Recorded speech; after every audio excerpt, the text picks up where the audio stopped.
This sports podcast party started, all right?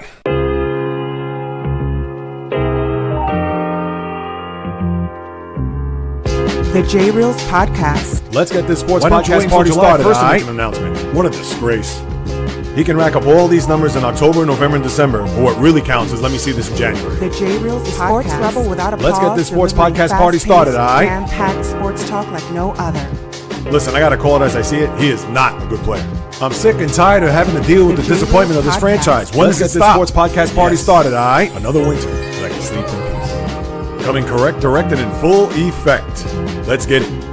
This is the JAYREELZ Podcast. Let's get this sports Welcome podcast aboard. party started, all right?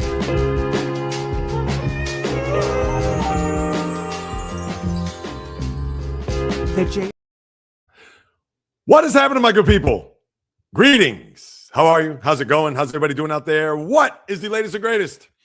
Hope everybody's doing well, feeling fantastic, in excellent spirits.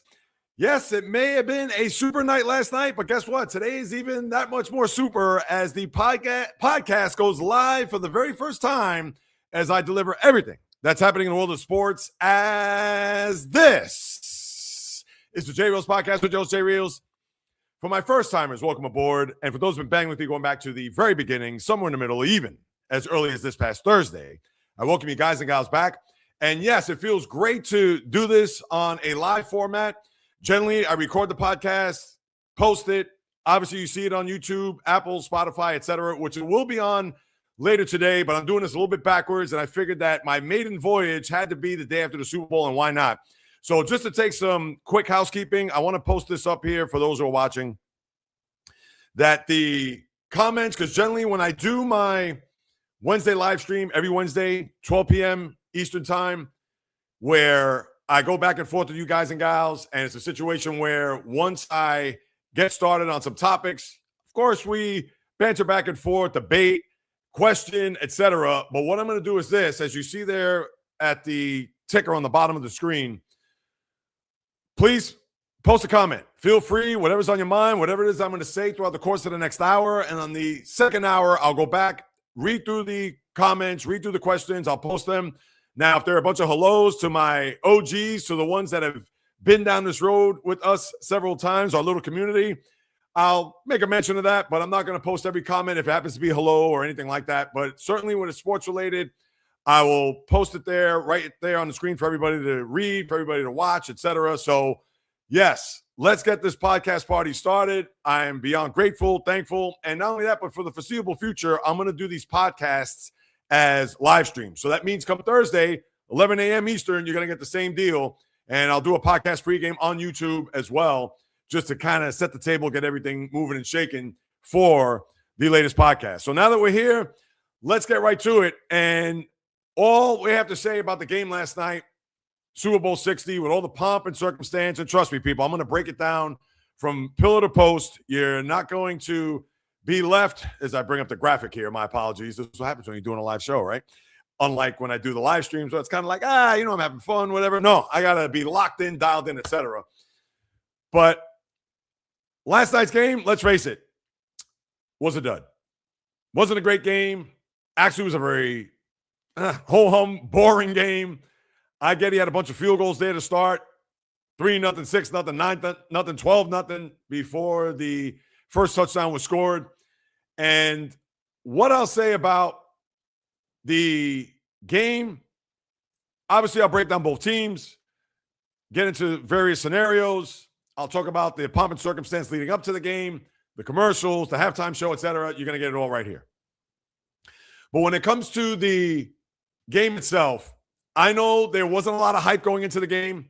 I know that there was a situation where a lot of people thought that Seattle, on paper, were the better team. A lot of people thought that New England, with what they've done in the postseason, which to me, that was fool's gold, because for them to do what they did defensively, and obviously you saw that in full display last night. Their defense did everything they could to keep the Patriots in the game.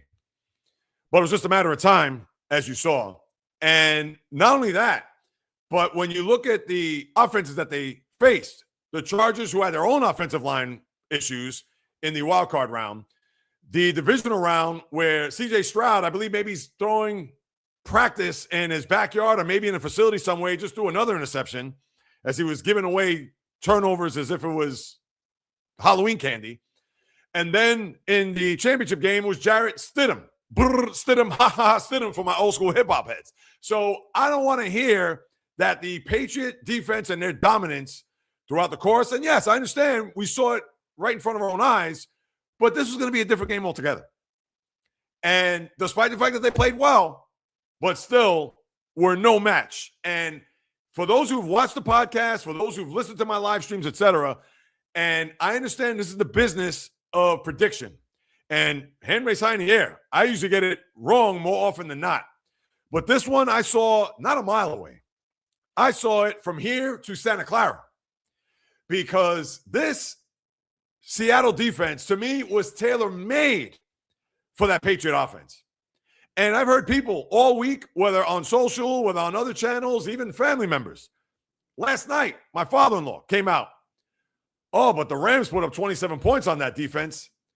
I understand Drake May was an MVP candidate, runner-up, very close margin, if you recall. And I'm going to talk about that later on as well. But he does not have Devontae Adams. He does not have Puka Nacua. I understand they have the two good running backs, but that's what they are. They're good. And yes, you could say Kenneth Walker, nobody's going to be thinking of him as Terrell Davis. Well, you might as well last night because he carved up that Patriot defense. And maybe it was a thing where they probably thought, oh, well, let's just channel all our energy to Sam Darnold and make him beat us. And what else did I say throughout the course of the week besides the defense being tailor-made for that offense? I said if Sam Darnold plays just an average game, and I even threw out numbers, 19 for 36 for 190 yards with a touchdown, maybe even an interception, they would still win the game. He had to be putrid. He had to throw 3 or 4 interceptions in order for the Patriots to win the game. And also said this too, if the game was clean, no turnovers, the Seahawks would win the game. And that's pretty much it in a big, giant nutshell before I break down the game itself and give you a quick overview. Now, as far as the game, I know the opening drive, people could talk about the Cooper Kupp catch, not catch there on the sideline. It was close. Looked like the ball was moving.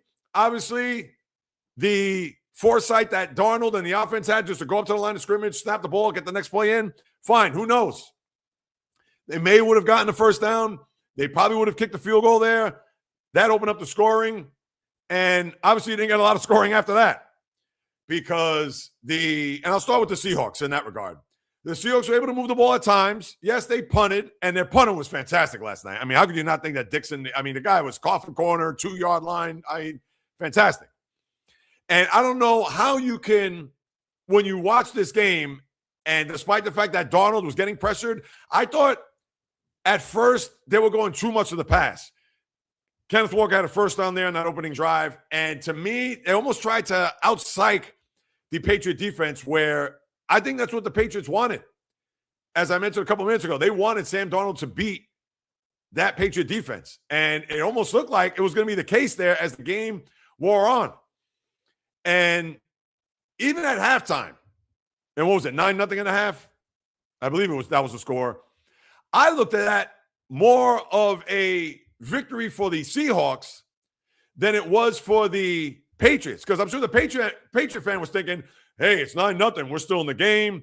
We're going to be fine. Yada, yada, yada. We got them right where we want them. The Seahawks, they're probably frustrated. They're offensively, so on and so forth. No, I looked at it the other way around. I really, truly believed in my heart of hearts watching that game because this Patriot offense did nothing, that it was just a matter of time before the Seahawks were going to break through. And as you saw, that was the case. They got the field goal to make it 12-0, and then the Drake May fumble, which was the biggest play right there because even at 12-0, you thought that if somehow, some way the Patriots were going to get a touchdown, then they could feel like, oh, we're in the game. But then after that fumble and then the touchdown to A.J. Barner, 19-0, I mean, did you really think that the Seahawks were going to give up, forget about 19 points, even a touchdown at that point? And as it was the next drive, they went 3 plays into the end zone. And I was hoping to see a shutout because obviously we've never seen a shutout in the Super Bowl. And I was hoping that would be the case. But, of course, that didn't happen. All right, fine, whatever. But then Seattle, they said, all right, fine, no problem. They ended up kicking another field goal. They tacked on another touchdown. Sam Darnold, again, was not spectacular in the game, but of course did what he had to do. Didn't turn the ball over, made critical throws when he had to, and was able to move the chains when they absolutely positively needed. This is water, people. Don't think it's vodka or rum for those watching. And obviously, if you're listening on Apple or Spotify, you're probably wondering what's going on here. But this is just for the video people that are out there doing this live. So here it was. Game now getting out of hand. Drake May gets picked off. He got sacked. Ball goes up in the air. Intercepted by, what was it, Nwasu, I believe it was. Got in the end zone, touchdown. I mean, obviously that iced the game. But Kenneth Walker and what he did on the ground, who was the MVP of the game, I was very surprised by the Patriot run defense. And even though their defense did absolutely anything and everything they could to say, hey, can you guys at least get on the board with a score? And this is all you need to know. After that Drake May fumble at 12-0, and the camera panned to the sideline to the defensive players, and all you saw was this, that wasn't because of the fumble. I'm sure that was because, we got to go back out there yet again. And obviously, they weren't able to stop them 19-0. And you can, in more words of Warner Wolf, turn your sets off. That was the game. So, Seattle, give them all the credit in the world. They were deserving. Sam Darnold, what could you say? I mean, just a magic carpet ride that I'm sure he never wants to get off of. And with all the teams that he's been on, obviously the Jets, third pick overall back in 2018, Carolina, to San Francisco, to Minnesota, having a rough end of the season last year in Detroit and then on the road against the Arizona Cardinals. And here it was this year. That game in Seattle where they were down 30-14 and it looked like they were going to be on the outs, a team that would have to go on the road through the postseason. And who knows, if they would have lost that game, maybe they would have faced the Rams in the championship game, but that would have been at SoFi, not at Lumen Field. And we saw what Darnold did in the championship game. And I understand that the head coach after the championship game said that, everybody's got to shut up about Sam Darnold. I said, not so fast. Let's see how he does in the Super Bowl. And he didn't have to be great. He didn't have to be good. He just had to be average. And that's what he was. But he made plays. He was guile, guts, nothing spectacular. Stood there with the rush, and he faced the rush, but made all the throws. And he won a Super Bowl. I mean, you can't get any better than that. And I didn't watch the video, but I saw a headline, Dan Orlovsky there on ESPN First Take, coming out saying this is the greatest redemption story of a quarterback ever. Did you ever hear Jim Plunkett, a guy who was a number 1 overall pick, New England Patriots, and was literally a roadkill as far as his NFL career goes? Gets resuscitated in Oakland, wins the Super Bowl there, and then 3 years later, as a member of the LA Raiders, wins the Super Bowl again? How about, did you forget about him?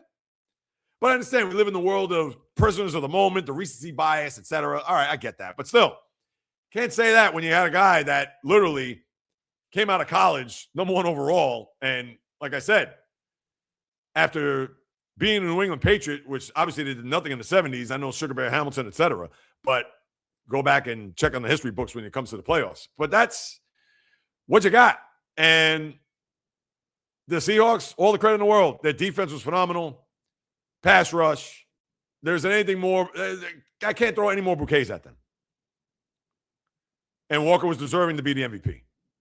Yeah, if you could have given it to the entire defense to get the MVP, I would do that, which would have been almost a carbon copy of the other Super Bowl they won at MetLife when they beat the Broncos, and they gave it to Malcolm Smith, the linebacker, because they had to give it to somebody on the defense because nobody in the offense was that.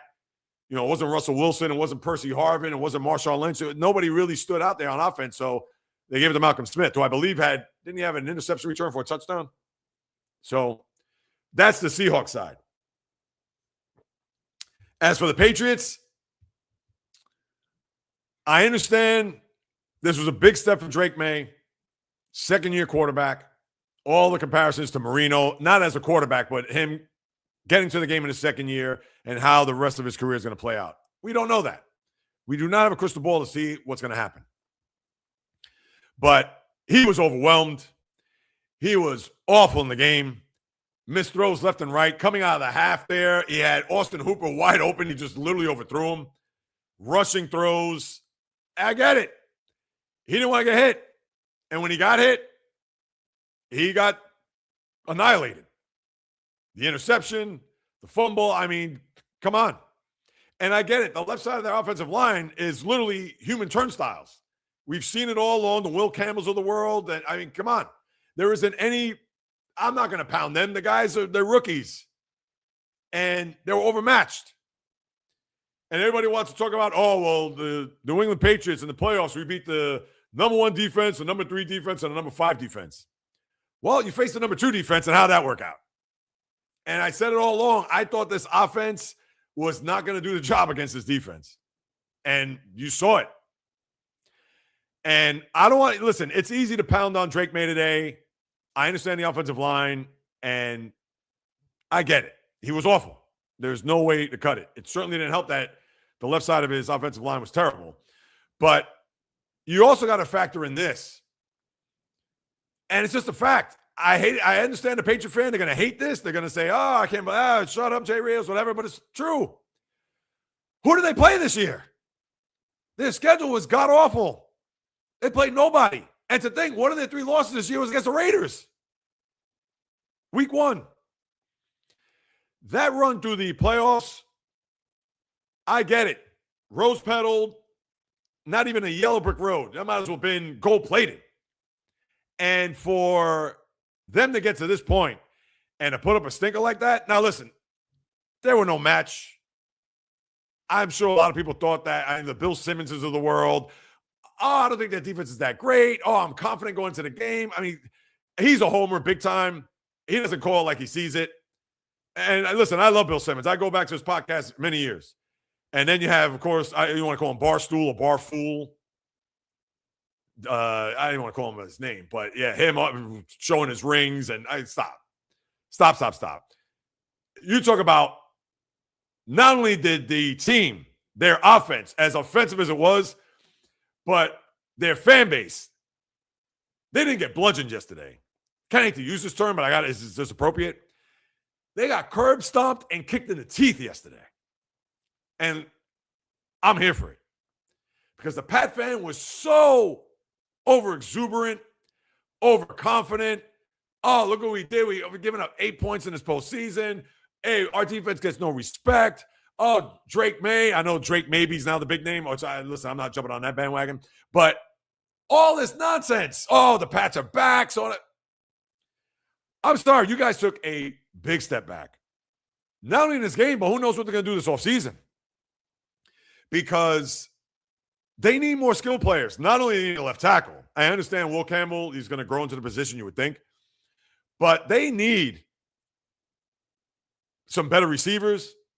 Stephon Diggs twirling the ball with 2 minutes to go, and he only had 3 catches in the game. I mean, seriously. And Stephon Diggs is a good receiver. He is not a top-flight receiver, as you saw. And the other kid, Keyshawn Booty, which I understand he's made some plays this postseason, the great catch against Houston. But these guys aren't big-time players. And not saying you need to have big-time players. Look, Jackson Smith and Jigba, who was out partially of the game, had 1 catch in the game, or 1 catch of note. And they need a player like that. They have nobody that's going to make you stay up at night if you're a defensive coordinator and be like, oh, man, there's a Randy Moss-like guy there, or there's a Saquon Barkley-type running back or whatever. And listen, Ramondre Stevenson and Travion Henderson, they're good players. But they're not game-breaking players. They're not guys that are, oh, wait a minute. No, not in the least. And I don't want to hear the excuses for Drake May with the shoulder. Oh, well, he had to get a shot, blah, blah. No, I don't want to hear it. You know the old saying, if you're injured, don't play. And if you play while you're injured, no excuses. None. I don't want to hear it. So the Drake May apologist today, sorry. Drake May could have been healthy, and he could have had Tom Brady there quarterback. That defense just was overwhelming. And you got to tip your cap. That's it. And until they get those better skill position players, I don't think they're going to be a big-time threat. And now they're going to have a first-place schedule going into next year. Listen, and they're not going to be 7-10. But I'm not going to – do I see 14-3 again? I don't.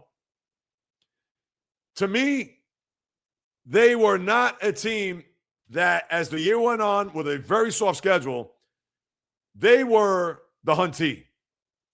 Next year, they're going to be the hunted. And that's it. And, right, they could be 11-6, 12-5, still good. Who knows what's going to happen in Buffalo next year? But, listen, they got a great break this year. They got a 2 seed. They went up against a Bronco team that had a backup quarterback and terrible play calling by Sean Payton, as we talked about 2 weeks ago, and they got to a Super Bowl. Kudos. Congrats.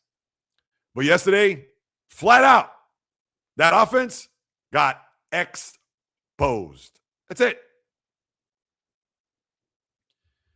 What more can I tell you about the game? I mean, there really isn't anything else to talk about. No controversies, no strategies, and none of that. You know, it's interesting. Even at 29-13, when they went for 2, and I thought to myself, why did they go for 2 here? Really? Kick the extra point, it'd be 15. But I understand. They went for 2 because they felt that even if they missed the 2-point conversion, 29-13, they're still down 2 scores. But you just put yourself in a position where you got to get not only 2 touchdowns, which was going to be impossible at that point, but then you got to get 2 2-point conversions. So if you kick the extra point there at 29-13, make it 29-14, you still need the 2 touchdowns, but you just need 1 2-point conversion. That's how I looked at it. But we all know the game was over at that point. So, right, there isn't any other particular strategy. I understand you could talk about certain catches there. There was the one catch. Who had that? It was in the second quarter.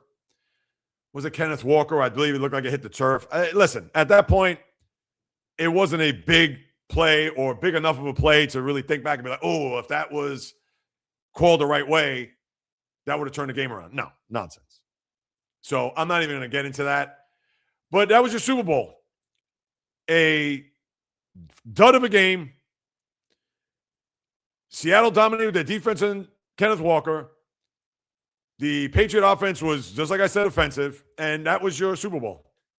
Anything else you could add, you can put it in the comments. As you see it scrolling on the bottom, I'll answer those in the second hour. I'll be here for 2 hours, and we'll go through them, and we'll either agree to disagree or banter back and forth, debate, etc. You name it. And, yeah, here's the Patriot aftermath that I wanted to get into, which I should have gotten up to. But anyway, now let me get on to the build-up, commercials, halftime show, etc. Now, I watched the game at my in-laws, and we actually were running late there, so I didn't watch any of the build-up, meaning the anthems. I did see the coin toss, but a lot of the stuff like Green Day, I didn't see any of that. And as it is, the Super Bowl takes forever to start, as when I looked at my watch, it was 6:42 p.m., which is a flat-out joke. And I get it that the Super Bowl is an event now. It's not even a game anymore. It's about everything that's happening before, in the middle, not including the game, and to a certain extent after the game, where everybody's just going to be dialed in, locked in, etc.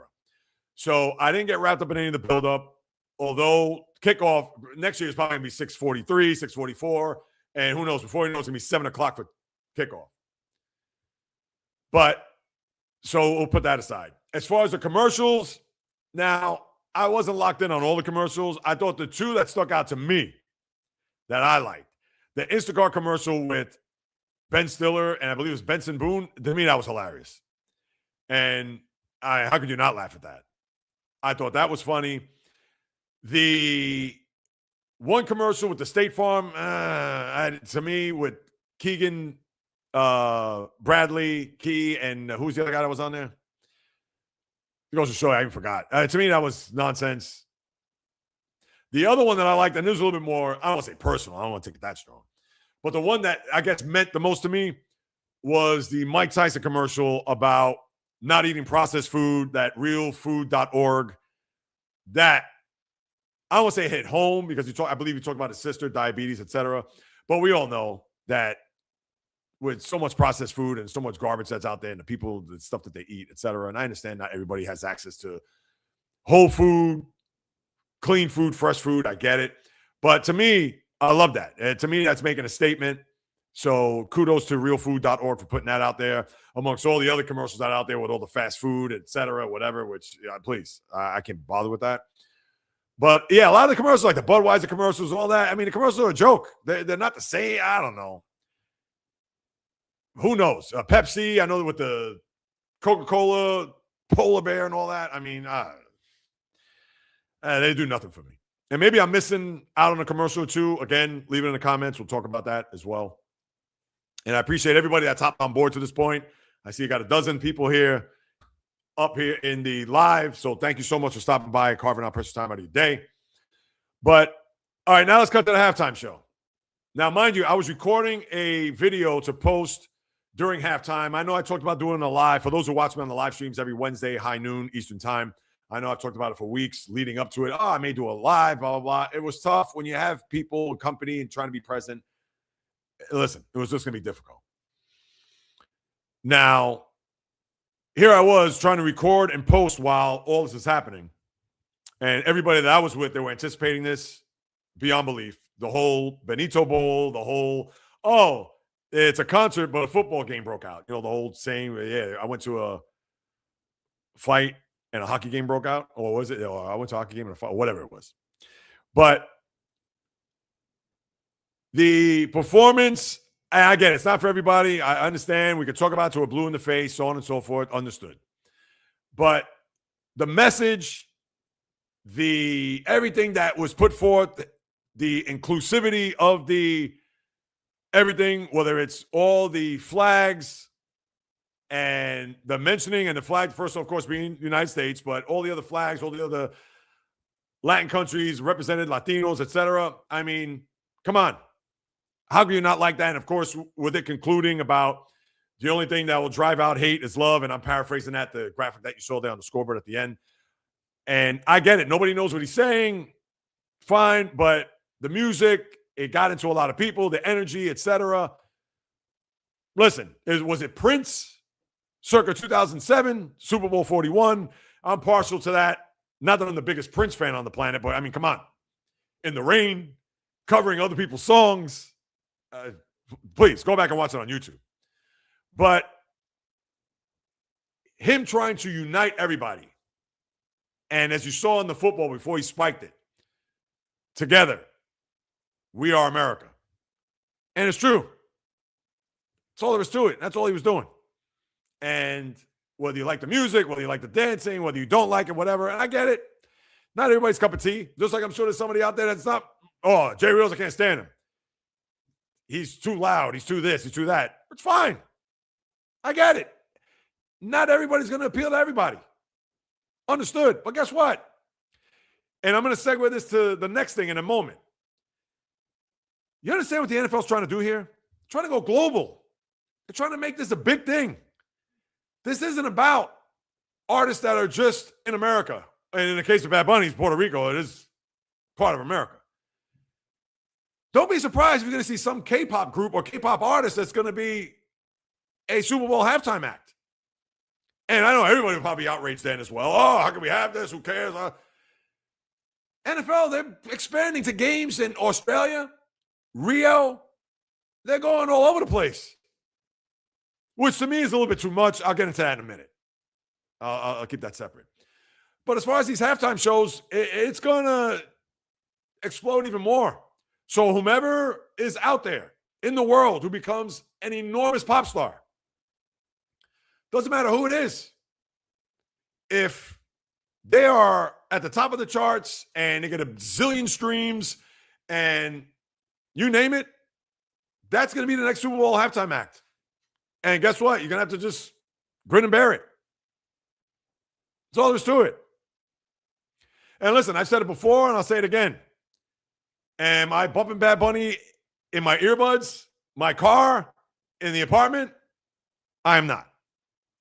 And it's nothing personal toward him or whatever. It's not. Are there a few songs from his last album that I like? The one he came out, they won a Grammy? There are a few. Have I downloaded? Have I played? I have not. Straight up. And I'm Puerto Rican. Now, I'm a New Yorker. My Spanish is bad. That's a whole other story. But my point is that just so people don't look at this as a thing where as much as people, and rightfully so, have been over the moon by the performance, and a lot of people looked at the message, saw it for what it was worth, and I'm behind that. How could anybody not be behind that? I don't care what walk of life you're from. If you're not a part of that, then I don't know what to tell you at that point. I really don't. But this is coming from somebody that does not have a bias towards the artist, what he does, whatever, but you got to admire what he stands for, whether he does it in Spanish, whether he does it in any other language, obviously in this case Spanish, but it doesn't matter because he's trying to include everybody here because that's the point. With all the divisiveness that's gone on, and not to unpack that, but the bottom line is this.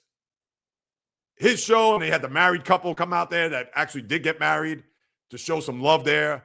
And I know the boy, where there's rumored to be the kid that was pulled in Minneapolis. People say that's an actor. I don't know what to believe. Some people say no, that's officially it's a 5-year-old boy that got pulled from his family, etc., sent to Texas. I don't know. But all the messages that were there highlighting Puerto Rico, which again is U.S. territory. And the bottom line is if you did not get the message at the end of that, despite the fact not knowing a word he said, and I hate to say it, in my background, my heritage, I should know what he's saying, and I don't. And, of course, hand raised high. You know me. I'm about being transparent, authentic, the whole nine. And that's a bad job on my part, 1,000%. But that could have been anybody else doing the same thing, whether it was an American artist, whether it was a hip-hop artist, whether it was R&B, whether it was rock, it doesn't matter. EDM.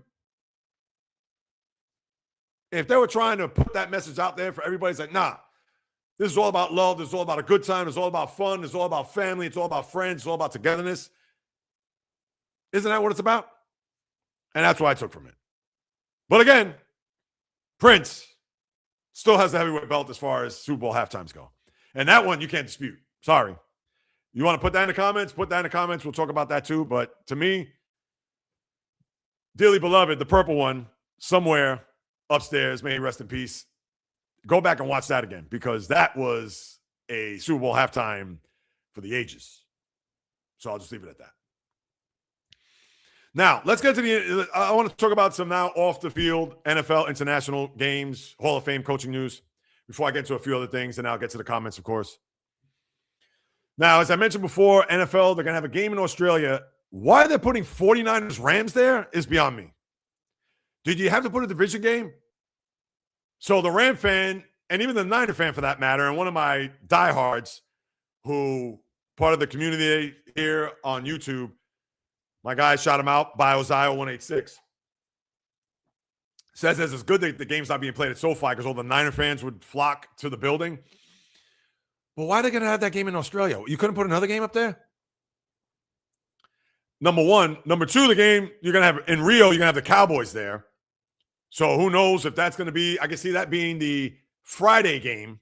Because remember, the last two openers in Sao Paulo were right after the opener. And we could guess who the Seahawks are going to host in that opening game. It shouldn't be the Rams. Should not. Because then, although that would be good theater, but I don't think it should be the Rams.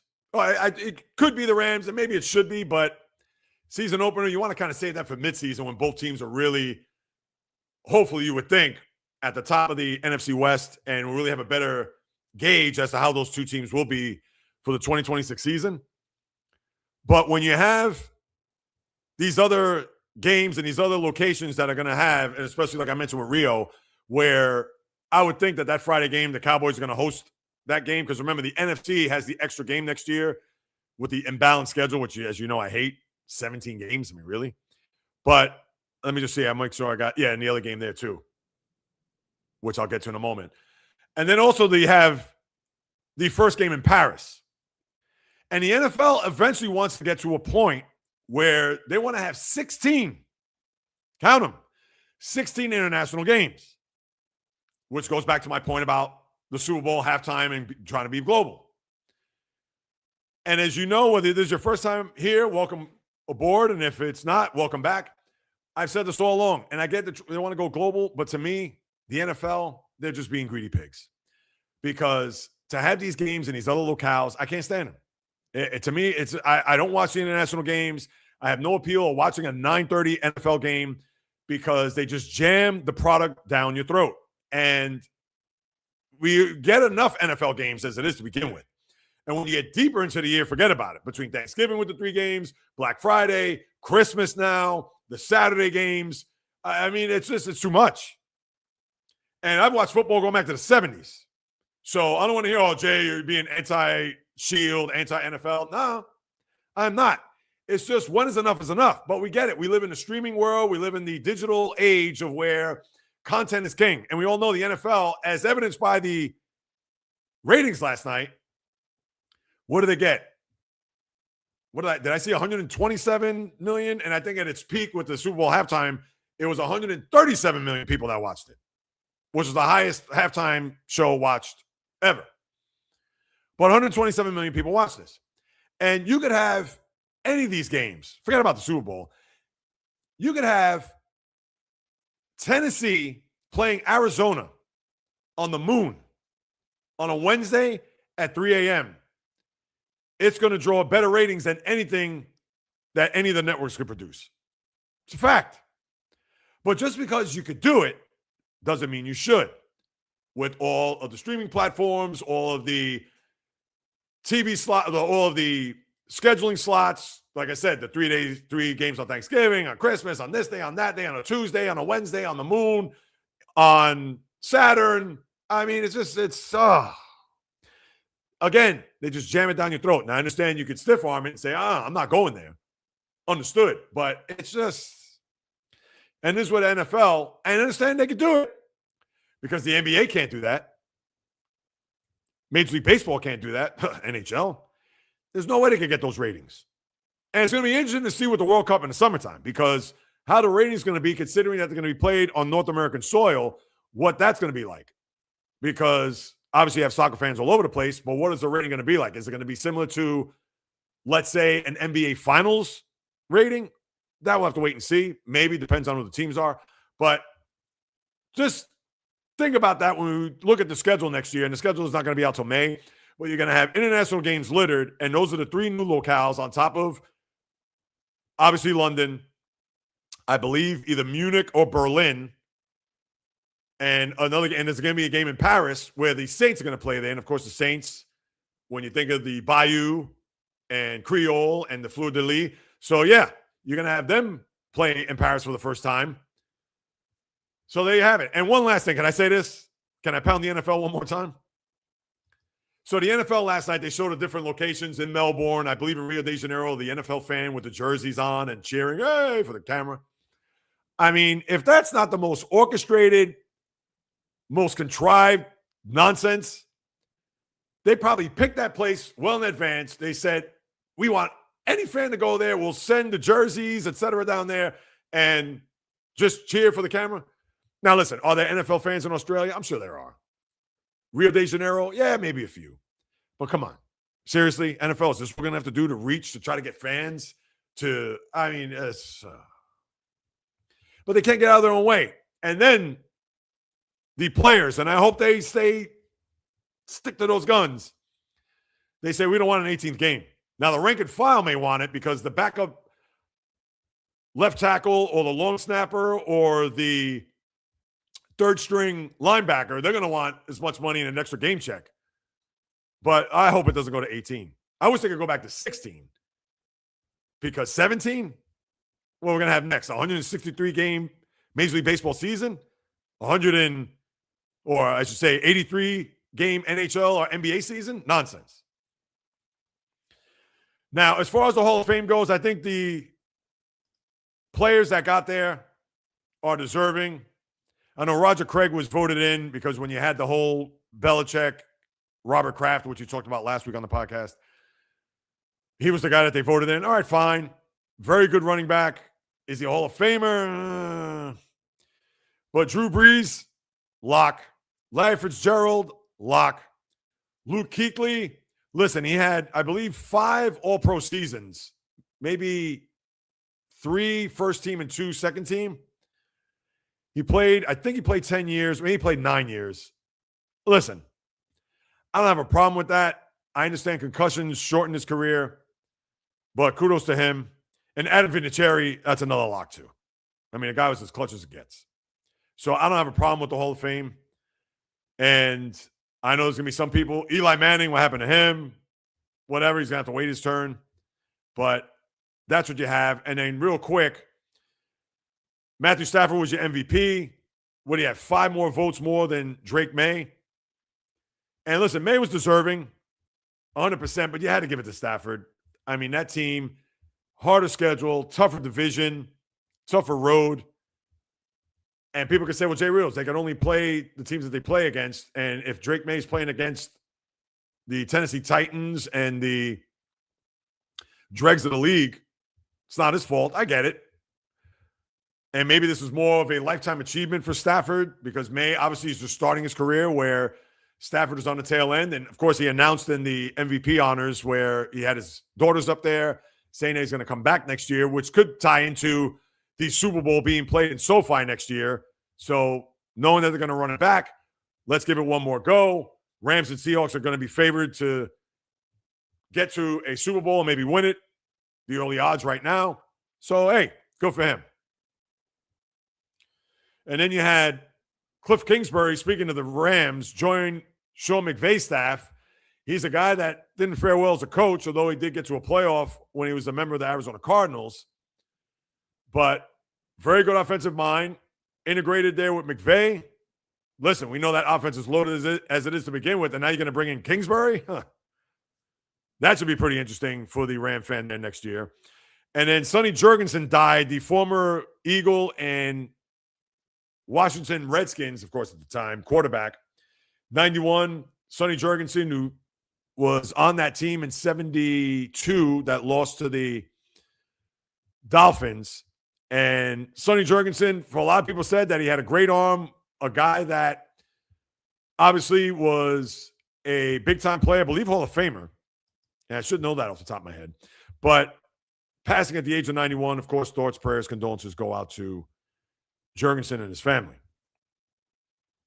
All right, now let's pivot, people. That's it with the NFL. Let's go to the association. Let me lace up the high tops and see what's happening there. And the one thing of note, which is absolutely shocking, and I talked about this briefly on Thursday's podcast, that if I were to tell you right now who the hottest team in the NBA is,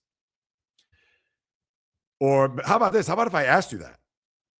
And you probably have to think for a moment and say, oh, wait a minute. Oh, it's got to be OKC, right? You'd be wrong. San Antonio? Not in the least.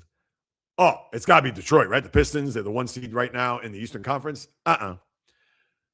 Well, can't be the Celtics because they lost yesterday to the Knicks, got blown out 111-89. Absolutely not. They're not the hottest team. But you're right. They got blown out. Maybe it's the Knicks? Because they got blown out by the Pistons on Friday night, 111-80, I believe it was, if I'm not mistaken, or 118-80, some ridiculous score. You'd be wrong on all fronts. No, it's not the Lakers. No, it's not the Nuggets. No, it's not the Sixers. No, it's not the Cavs.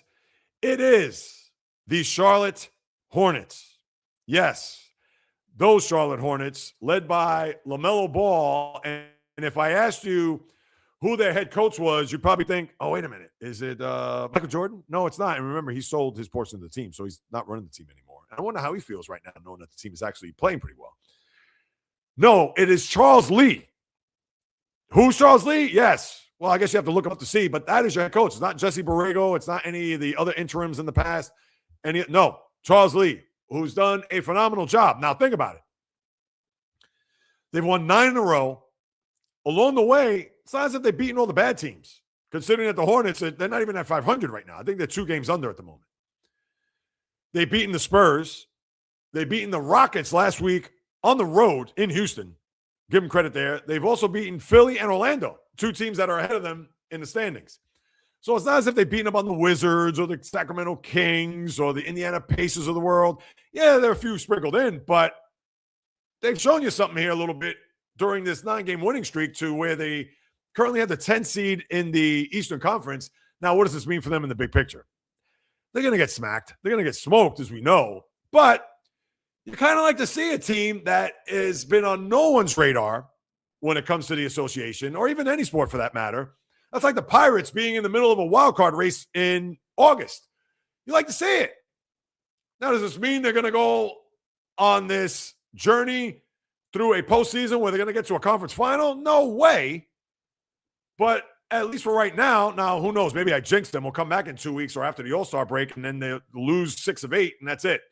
There'll be no talk about the Hornets from now until God knows when.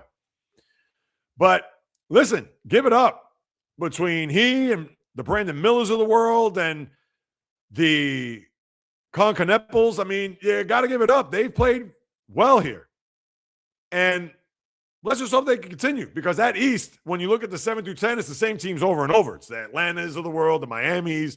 Chicago is now on the outside, currently constituted there in the East. But you know what? You like to see it, because the association right now is going to be the one sport that's going to carry us, and some college basketball too, that's going to have to carry us here over these next couple of months. And really, when you think about it, over the next 2.5 weeks. And also, let me just throw this in the mix. Now that the NFL season is over, we are about to embark on the Sports Dead Zone Part 1. Ooh, JAYREELZ, what is the Sports Dead Zone Part 1, I may ask? Well, that's the time after the Super Bowl. And I could say the NCAA tournament, well, to be fair, the start of the baseball season. And especially once you get to April. Because that time in between, that's when winter's going to feel like it's forever. And think about this. When you get to Thursday night around 11 p.m., the only sport that's going to be around for the next week, so from Thursday night 11 p.m. to about Thursday 7 o'clock the following week, the only sport that's going to carry us through is college basketball. Why? NHL's on a hiatus due to the Winter Olympics. NBA is going to have its All-Star break this coming weekend. So you're going to have the slam dunk and all that Saturday night and the game on Sunday, which is that what? U.S. versus the world, I guess, which the All-Star games become a joke. We know that. And it is going to be a barren sports wasteland. But you know what? Keep coming back, people, because on the YouTube channel, whether I post shorts every day or the podcast or live streams or other content, this is the channel for you. Hit that subscribe button. You know, I appreciate it. But you know, I'll find something. There's always something that's going on in the sports world. So, you know, I got you covered no matter what is going on, whether it's the slowest sports day in the world or it's on and popping. So just keep that in mind. But going back to the association real quick, when we look at the landscape as we're just a few days away, yes, I talked a little bit about the Knicks winning yesterday. And the Celtics, they're tied at the 2 seed there in the East, just 5 games, but not just, but 5 games behind the Pistons there. And the Pistons, they're going to be scot-free. They're going to go in as the number 1 seed on roller skates. I'd be shocked if they weren't that at the end of the year. But as I pull up what is happening in the sport, I mean, other than that, other than Charlotte, I know the Spurs have played pretty well here. And they're just 3-1 behind Oklahoma City in the Western Conference. Yeah, the East is still the same. I'm not going to get into Cleveland and Toronto. I mean, you know. But in the West, Nuggets, who are right behind, or really 2.5 behind, with 3-1 of San Antonio, followed by the Rockets, Lakers, T-Wolves. 7 through 10, you got Phoenix, Golden State, the Clippers and Trailblazers. Trailblazers are what? 3 in the loss, but 4 games ahead of Memphis. So it looks like you're not going to have a race there. And that's the thing about the NBA. For those who don't really pay attention to the regular season, and I can understand why you don't, unless you're just a diehard fan or a good NBA fan that you just love to watch night in, night out. But it's the slog that gets to mid-April, because let's face it, this isn't like baseball, at least once upon a time, with the wild card races or with the pennant races where you're trying to see which team are going to jockey to get into the postseason. Or it's not the NFL when it comes down to tiebreakers or who has the 6th seed, the 7th seed. NBA is like, all right, whomever's 7 through 10, we'll watch that. Then you get into the real part of the tournament. Rarely do you get the 8-1 upset. Usually the better team wins, and then you get to conference final. I mean, it's a slog. Now, you may have the one or two games that you pay attention to, or God forbid something crazy happens where on the court, some fisticuffs, suspensions, you're really going to get that one game that you're going to be, oh my God, did you watch that game last night? NBA's not built like that. Yeah, there may be a game or two like, oh, are the Lakers going to play the Celtics again? And that's a yes for those who are wrapped up in the rivalry or the history of the sport in that regard to see when the Lakers and Celtics are going to play, and the Knicks can play the Lakers again and whatever. But just like the NHL, it is a slog. And when we take a look at the schedule for the week, and I'll get into a couple other things too. As a matter of fact, let me get into that right now. And it happened to do with some personnel moves. Because when I did the podcast on Thursday, that was the day of the trade deadline. You had some last-minute trades, which I thought were big trades. One, the Clippers sending Ivica Zubac to Indiana. Well, I was really surprised. It was almost as if they're trying to break up the team. Obviously, Harden goes to Cleveland. Zubac, who's a very – I don't even say he's underrated. Very good big man and a guy that is a walking double-double. And he goes to Indiana, and we know Indiana, they're building for next year, waiting for Tyrese Halliburton to come back. And they gave up Benedict Mathurin, who was a former top pick there of the Pacers, Isaiah Stewart, and I believe they gave up 2 other first-round picks. So that's a deal that you had to make. I thought and listen, I'm not trying to make Ivica Zubac out to be Nikola Jokic, but a guy's a very good NBA player. And then you had the Knicks trade for Jose Alvarado, the former Pelican guard who's by way of Brooklyn, New York. And I know all the New Yorkers were just pumped up and his attitude and energy, etc. But he's going to bring that.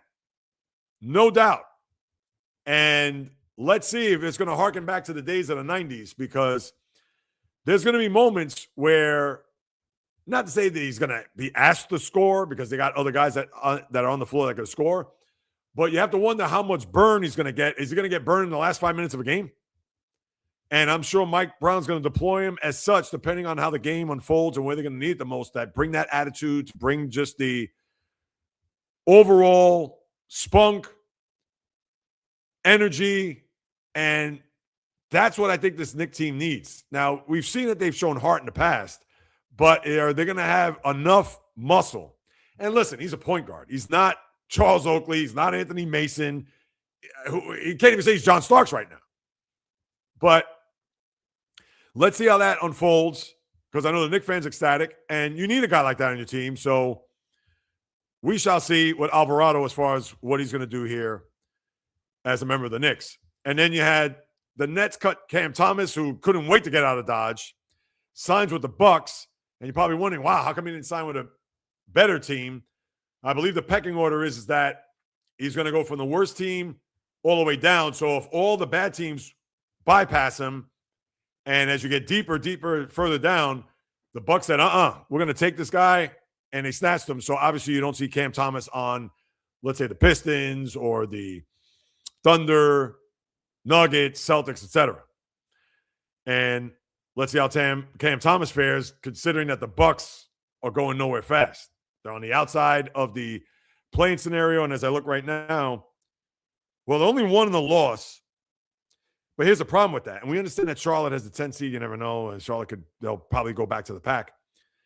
But the Bucks are 8 games under 500. And I understand that you can make the playoffs without being at 500, but are the Bucks ever going to click, considering what's going on with Giannis's health and how the team is constructed, et cetera? So that we'll have to see. But as far as the schedule for the week, tonight, Peacock, doubleheader. You got Milwaukee, Orlando, Oklahoma City at the Lakers, and no Luka, who aggravated a hamstring, and who knows, he's not playing tonight. Who knows if he's going to play All-Star Weekend. And if I'm the Lakers, he's sitting out. I mean, come on. Even though they may have another game later this week, they play San Antonio the night after on NBA TV with the Clippers in Houston. Same deal there, NBA TV. But, yeah, if I'm Luka, I'd sit out. There's no way I'm playing in that All-Star game. Detroit at Charlotte, that's tonight. Doesn't sound like a bad game now after all. And let's see how they stack up against the Pistons. So that'd be interesting. Utah, Miami, games of note. Atlanta, Minnesota. Cleveland at Denver tonight. Memphis at Golden State. Philly at Portland. Tomorrow we got Pacers Knicks. Certainly a far cry from the Eastern Conference Final last year. Dallas at Phoenix is the other game with the other two that I mentioned on NBA TV. And then ESPN, your double dip is Knicks and Philly. San Antonio at Golden State. Sandwiched in between.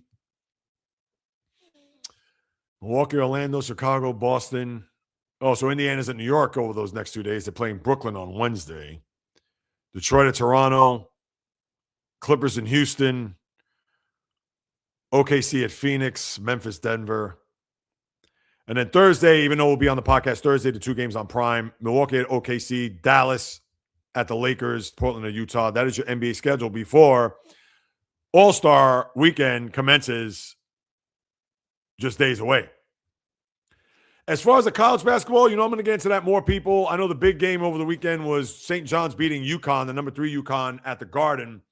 There on Friday night, what was it, 82-71, I think was the final. And like I said, college is going to carry us through, especially once we get into March with the conference tournaments, the at-large bids, the Selection Sunday, which is March 15th. The tournament will begin 2 days later on St. Patty's Day, where you have the first 4, that playing tournament there on Tuesday and Wednesday, and then the tournament in earnest will start that Thursday. So we'll have plenty to get into with the college basketball. I'm going to hold off on that for now. And with the NHL, I did say this on Thursday's podcast as I laced up my skates. This will be really quick, though, people, before I get into a couple other things, and then I'll wrap it up with the podcast, and I'll get to your questions, comments, whatever you posted. I promise I'll get to those. As far as the NHL, I know I said on Thursday I was going to do a first half overview, although they played more than half their schedule. I'm going to save it for Thursday only because obviously the football, the Super Bowl dominated the majority of this podcast, but I'll get into the NHL then, just to give you an overview. And then when we get to the back end of the Olympics and when the NHL season is going to resume, I'll look into my crystal ball to see where we're at, because I believe the NHL has probably played 2/3 of their games right now, if I'm not mistaken. So really, it's a 2/3 look of the season, and then there'll be a 1/3 crystal ball look. And right now, I know that not everybody's played 58 games. Red Wings have played 58. A lot have played 57, I see. Islanders have played 58, so they play 2/3. Minnesota Wild. A lot are in the 56, 57 range, but you get my drift. So we'll look at it as more of a 2/3 season look and then a 1/3 after that. But I'll spare you guys for that on Thursday's podcast, just to kind of walk us through what has gone on, what has transpired, et cetera, where we look at as far as not even playoffs. I mean, we could take a look at the wild card standings because, again, the season isn't going to resume until the 25th, which right now, what is that? The 25th, that's a Wednesday, I believe, right? Is that a Wednesday? Because if I do my math correctly, the 9th and 2 days of the 11th. Yeah, so the season's not going to pick up until 2 weeks from this coming Wednesday. So we got plenty of time to talk about the NHL. And, yeah, I'll touch on that a little bit come Thursday.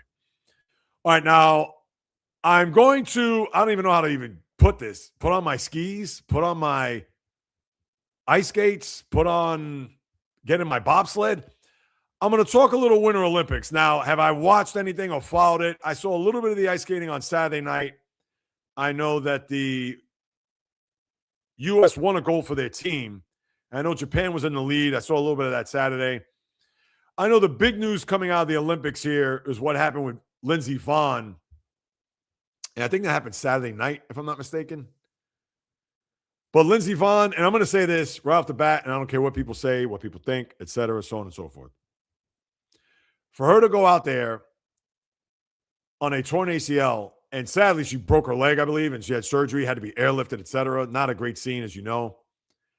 But you know what? She has the heart the size of this planet. And I get it. You could say she's a little cuckoo. You could say she's a little crazy for going out there on a torn ACL and literally risking her limbs for a chance to represent her country and win a gold medal. You could say that. But guess what?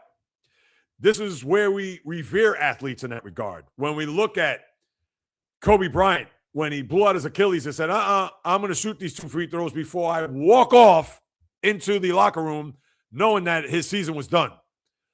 Or the likes of Tiger Woods playing on a bad knee in his own right in the U.S. Open in 2008. I believe that was at Torrey Pines. Or no, maybe that was at Pebble Beach. I think it was Pebble Beach against Rocco Mediate when literally he was on one leg and he won the U.S. Open in a playoff the next day. Or Phillip Rivers tearing an ACL in the divisional round in 2007 against the Colts, where 6 days or 7 days later against the Patriots, that was when they went to the Super Bowl 42 when they were 18-0, how he played on a torn ACL. And we marvel, we applaud, we love to see that about our athletes. Why is this any different? Lindsey Vonn, one more time. Lindsey Vonn, you get my props. And I understand you're not going to see it throughout. Very unfortunate, but she gets my respect. And I understand for some people say, oh, she shouldn't have done it. Or did she go against doctor's orders? I'm sure she didn't, because if she did, then that'd even add more to her legend. I get it. But we don't know that. I know I'm not privy to it. Maybe the doctor said, no, you shouldn't go out there, but she said, the hell with it. I'm doing it. And all I could say is kudos. She went out there and tried. And even if she didn't go out there and try, people would say, oh, I understand she has a torn ACL. I get it. Because how many people on the planet are going to do that other than maybe Phillip Rivers? But that was the big story. And the figure skating, I haven't gotten into any like the snowboarding and the women's hockey. I don't even think the men's hockey started yet. Maybe it starts today. I don't even know. But as you know, I'm not much of an Olympic guy. I may follow it a little bit more because there's literally going to be nothing in the sports landscape.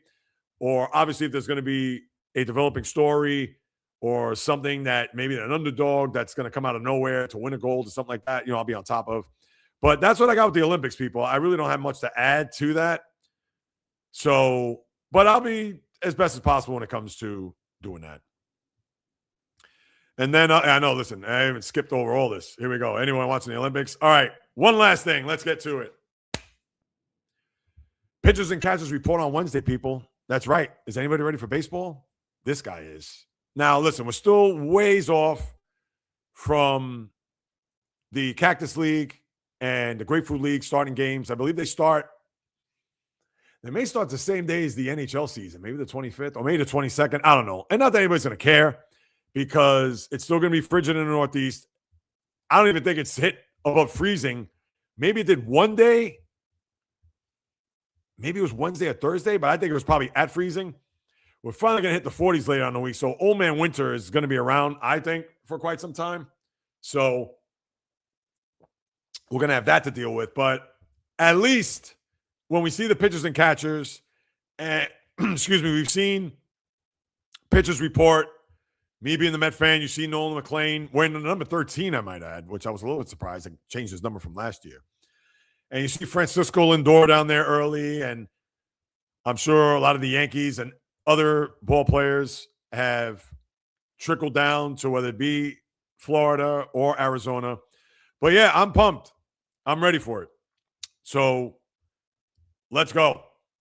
Still got a ways to go. We got, about 7 weeks to the start of the baseball season? 7 weeks, I believe, from this coming Thursday. Let me pull up my calendar just to double check because I believe, and that's what, the 26th. I believe that's when the baseball season begins. As I pull up my calendar here, doing this live. Because I know how am I in Cinco de Mayo? Man, I scrolled that pretty quick. Yeah, the season begins in earnest on the 26th. Now, I don't know if there's any games that are in Korea or Japan that's early on. That would be the week before. I'm sure the Dodgers are involved. But be that as it may, I'll be ready for it. Little news and notes from Major League Baseball. I know that Tarek Skubal won his arbitration case, $32 million. Kudos to him. But we all know he's going to either go to the highest bidder by the time we get to the trade deadline or the highest bidder when we get to the post, or not even the postseason, the off season. But you also got to remember with an asterisk that the collective bargaining agreement is up on December 1st of this year. So I'm sure that if they don't come to an agreement before then, nobody's even going to go near Tarek Skubal to sign him to a long-term deal. So something to think about. Remember, they signed Framber Valdez as insurance, knowing that Skubal's going to be out the door. And obviously, Valdez is nowhere in the stratosphere of Tarek Skubal, but he has a World Series on his mantle, has pitched in big games, can be a big-time pitcher. I don't think he's a big-time pitcher, but you got that going for you if you're looking at the Skubal case for him, whether he's going to be dealt or wait till the offseason to see what's going to happen here. And I don't think there's been any talks between the owners and the player reps, whether that be Tony Clark and the attorney's name, who I always seem to forget. But we all know Scott Boras is the guy that's behind the wheel when it comes to the players. So keep an eye on that. Yankees re-signed Paul Goldschmidt. I mean, what do I say about that? Okay, he's 38, 39 years of age. He's a veteran, professional hitter. Insurance, I don't know. I don't know what his deal's going to be. Is Ben Rice going to be your full-time first base? I don't know. But all right, kudos to the Yankees and re-upping on Paul Goldschmidt. And then did you see this with Emmanuel Clase about he had rigged pitches in 48 games last year? It just boggles my mind whether your name is Emmanuel Clase, Luis Ortiz, his teammate there with the Guardians, or even Terry Rozier. They would have to back up the Brinks truck in order for me to even think about rigging pitches or throwing up bricks. I don't care. Hey, we just deposited $200,000 in your account. We want you to throw up some bricks or walk the ballpark, whatever it is. Come on. No, I need to see 9 figures. I mean, we may not even start. We'll probably start at $50 million. How about that? And no taxes. You want me to throw pitches? All right, fine. I'll throw all my integrity, all my dignity. I'll throw it all out and sell out for the $50 million. But really, you're doing this for tens of thousands, maybe hundreds or $100,000? Make it make sense. All right, people. That is going to be not it just yet. I'm going to get to the comments. I see 67 of them. I appreciate you guys and gals for hopping on board, for sticking with me throughout. So let's go to the very, very top. Let's see. I know all the good mornings and hellos, everybody. My guy, and this is Vladislav from Serbia. Internet is breaking. I didn't catch more than half the live. Let's do the same thing again on a new live. Anybody have connection? Oh, no. Did anybody have connection issues? Let's go, Bio. All right. Super was awesome. Seahawks won. Yes, they did. All right, let's see. All right, listen. Minnesota Fats. Google Translate. Bad Bunny lyrics from Super Bowl halftime. I had to wash my eyes out. Terrible halftime show for America. All right. It's your opinion. Oh, look at this. Amin Ali, I guess how you pronounce it. Hi from Kurdistan. Welcome. I don't know if you're still with us, but I appreciate you stopping on or hopping on board. I can't even speak here. My apologies. Turning Point USA, wonderful halftime show. I don't know. I didn't watch it, so I can't tell you, Fishing Angel. Patriots didn't do anything. You're absolutely right about that. Toastmasters watched the Super Bowl. I'm sorry that the NFL did not protect your innocence and ruined your childhood. Oh, by what they saw? What was offensive about that? Minnesota? I don't know. I didn't see it. No offense to fans, anyone that watched, but straight garbage to the NFL. Listen, put it this way. It's going to get worse, people, before it gets better. I'm going to tell you that right now. Yeah, the school kids are singing that.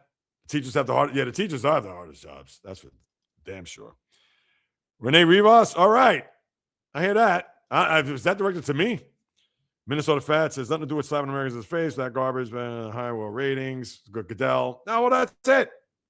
They know he's a major star, and they put him on there. And what could you say? Record next season, overseas games. And I know the overseas games, you and I are in the same boat when it comes to that, J-Rod. I said a week ago Kenneth Walker was the key to the game. And he just dominated. Sean, you're laughing. I know. I don't know which one you're laughing at. the comments, my comments, whatever. I know this is over an hour ago, or just about. I don't know if you're still with us, but thank you for hopping on board. Pretty sure I could have blocked better than the Pats last night. Oh, yeah, no, terrible. Like in the commercial. Go in, J-Rod. Gerardo, go Seahawks. He's representing the blue and green I see there in his photo. Portnoy Crying on YouTube. Yes. Yeah, Portnoy's a fool. I mean, have a little class, have a little dignity with your fan. I mean, come on. When he's flashing his rings, hey, we can't take it for granted, Pats fans. I know we're spoiled with this, with that. Come on. Union Ash 1, welcome. I may never see the Bills win a Super Bowl, but a Patriots Super Bowl loss next best thing. Yeah, you couldn't have said that better. It was Cup. Boozer, what's happening? It was Cup, and they called it incomplete. Yeah, it was Cup on that first drive. And, it looked like it was moving. Give it up. That was a great drive. Oh, that was a great play by Sam Darnold to not have the Patriots throw the challenge flag. Ran up to the line of scrimmage and did what he had to do. Seriously, amazing. Glad they won. Yes, they were. Their defense was crazy. Yes. Puerto Rico on the house. Didn't watch a second and a half time show. Don't speak Spanish, so why would I? And I hear you, J-Rod. Seahawks won. Yes. Halftime show for Turning Point was freaking amazing. I didn't see, so I do not know. They love us. Hey, good time. What's that say? Oh, good time. All right. I was looking at your that was about it. It's working. Yeah, I mean, it shouldn't be that way, but yeah. Should not be that way, which is a joke, but yeah. He completely undermined the Super Bowl. It's not about him. Wait, who are you talking about? He? We're talking about the game? Lendl? Is that Yvonne Lendl? That was like that's a Texas Longhorn. Lendl, shout out. That's real American music. Kid Rock, Brantley. Fishing Angel, I never heard of Brantley Gilbert or Lee Price. If they would have knocked on this door, opened it, I swear to you, I wouldn't know. Kid Rock, of course, I know who he is, but those other two guys, they could have fallen on me. I wouldn't know who they are. And listen, I'm just speaking as I know. Wait, what is this? Oh, I read that one already. Nothing wrong with school kids singing Bad Bunny at school. Geez, Minnesota fast Spanish-speaking kids don't need your sympathy. My daughter speaks Spanish as I do. No, I hear you, Minnesota. No, listen. I get it. Let me see. Reed Dion. Michael Jackson, best Super Bowl halftime? I disagree. That belongs to the purple one, in my eyes. And listen, no, if you feel that he's the best one, I'll give it to you. And you know what? I watched that not too long ago, and I didn't think it was that great. I did not think it was that great. It was almost like, it was kind of, I don't want to say cringy. I don't want to go that far, but that was during the 90, that was, I believe, Dallas, Buffalo. I think it was the 92 season, 93 Super Bowl. Well, hang on. NBC had the censor. Oh, because that was in the lyrics. Yeah, I know. But listen, they did that. You did Kendrick Lamar. We could go back to all these Minnesota, so it's not even just him. Whether it was, what about the Super Bowl in SoFi a few years ago when it was all LA? It was Dre, Snoop, Eminem, 50 Cent. I mean, come on. You think that wasn't bleep left and right? So it doesn't matter. It could be Katy Perry. It could be whomever else is singing that has bad lyrics. They're going to bleep that. The Weeknd, they may have bleeped some of his songs. When he did it the year of, here goes my itchy nose again. When he did it the year of the Tampa, Kansas City Super Bowl. I speak French, Italian, Spanish, English. This is okay for Bad Bunny's trying to be another daddy. Seriously, I like that. Wow, you speak 4 languages? I'm impressed. I love that. That's another thing I didn't know about you that I know. Good for you. Much respect. Fishing Angel. And, obviously, shout out to you and J-Rod, of course. But, wow. Yeah, I know. And then they started playing Gasolina, too. I know you didn't watch, but, yeah. And I was like, oh, no, is Daddy Yankee coming out? But he didn't come out. But Daddy Yankee's another one. Again, playing in the backyard and drawing the blinds. Wife, not so much. She may watch, but no. Sorry. What's next? Here we go. Bio. And the biggest sports fan alive could kill us. Happens that. Singing. I keep it simple. No doubt. Bio. That's why we're all here. We're all kooks. That's why I love you. And yeah, again, and that's the thing. I can't specify it enough. It doesn't matter who's performing at halftime. Or the Madonna performed at halftime one year. Beyonce performed at halftime one year. Bruno Mars. I wouldn't watch Bruno Mars. Sorry. But Bruno Mars could be performing right now. I'd do the show in the bedroom. Straight up. And it's no offense to Bruno Mars. I know I've said this earlier. I'm not trying to rehash this, whatever. That's just me. That's just me. If there were other, listen, now I got to go back. I'm going to sound like an old man. If with some of the groups that I follow and like whatever, and some of them are deceased, so unless they come back and from the dead and perform, then all right, I'm all about it. But why was the halftime show highest rated? Simple, performer was more world-based. Jay, that's it. 100%. Jay hit around the head. Turning Point USA got a lot of likes. The halftime show deserve it. Yeah, I haven't followed it, so I really don't know, Fishing Angel. All I care about is if my team wins. Yep, I could care less about players, believe how they act on the field, blah, blah, blah. I know. Same thing. And not to open up these cans of worms, whatever, but do I do this? Do I do this? Do I do this? Not to rehash this. No, I'm not going to rehash it. No, I won't rehash it. That's it. I just care about my team wins. I could care less. I mean, the player was the Grinch, and he had the green costume on. If he had a baseball, if he could catch a football and all that, and he's on my team, let's go. End of story. I could care less. There's a time and place for everything. Why did the NFL make it sexual and nasty for families? Can we keep the Super Bowl? No, listen, Minnesota, I get that. But guess what? Did you watch the Super Bowl with Shakira and J-Lo? Listen, they weren't wearing Little House on the Prairie outfits. I mean, not that they were scantily clad, but that's the world we live in. That's the world we live in, unfortunately. I mean, right.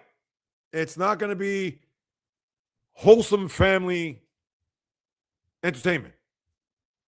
And I thought last night, even watching that, I didn't think it was terrible. I mean, it wasn't if the camera was up, super close up on rumps. I kind of hate to use that word like that. But, it wasn't it. And again, you didn't see bikinis. You didn't see women half naked. I mean, they had, I guess it looked like short skirts. I don't even know what it was. Because to me, I'm not paying attention to that. I'm watching it, but it's not like, oh, well. I mean, unless they had a thong or something, then I can be like, oh, okay, all right. But I hear you, Minnesota, and I respect that. I do. You know me. There you go. Jay is he's got it. He's bullseye. If the halftime social history, you know why. That's it. Just like if people listen to me in the first hour and I'm killing the Patriots and they're a Patriot fan and they're watching and they couldn't take it and they want to switch, they can do whatever they want. I understand the truth hurts. But you guys know me. I'm just calling it like I see it. This isn't pom-poms for this, pom-poms for that. No, not at all. Oh, good afternoon. Yes, Fishing Angel. And then J-Rod. I agree. Nothing against Bad Bunny as fans. I don't speak Spanish. That means it's not my jam. Against that symbol. There you go. That's it. And of course, there's people that are gonna use it to their own whatever. And listen, if they said the same thing I say, I wouldn't watch that guy if he's in my backyard or whatever, so on and so forth. You got to chuckle out of it. All right, fine. But then when it gets personal, when it gets to a thing where it's like, and that's when that's to me. That's when it draws the line. Listen, I get it. Minnesota, aka Rhoda Penmark, aka Cow Bull Bui, aka Dad Ships, Tatsuma Mai. Listen, understood. I would never, ever come out unless I just thought it was just outlandish. And I'd still be respectful. You know that. But everybody has a right to speak their mind and feel, whatever. I'm not going to come out here, you guys, you missed the point, this and that. And just like I said in the first hour, when you watch the show, it was all inclusive. It was all about love. That's it. And just like Fishing Angel watched the Kid Rock halftime, I'm sure that was all love or whatever. Fantastic. I'm not going to be like, Fishing Angel, how could you watch that? Or Minnesota Fats, you don't know what he's talking. No. I mean, come on. Seriously? But there's people that are out there that go look at that and say, well, I guess you must be this. Oh, you must be that. And listen, I can't get wrapped up in that. unless they're going to put it out there for me to see. And it's like, then you get called out on it. So like if some clown came in the room and says, oh, whatever, they need to, I don't know, they say something that's stupid or something that's outrageous, then I got to get called on it. But people are just going to share their thoughts and feelings, opinions, and hey, I'm all about it. You know me. I'm old. I don't listen to any of these singers. Yeah, listen, Bio, you and I included. Taylor Swift, she can perform right here, right now. And I kind of hate to use this. Well, I'll use it in this way. My head could be on the chopping block. Could I name 5 Taylor Swift songs? I'll be sweating when I get to the third one. I'll tell you that. And it's nothing personal.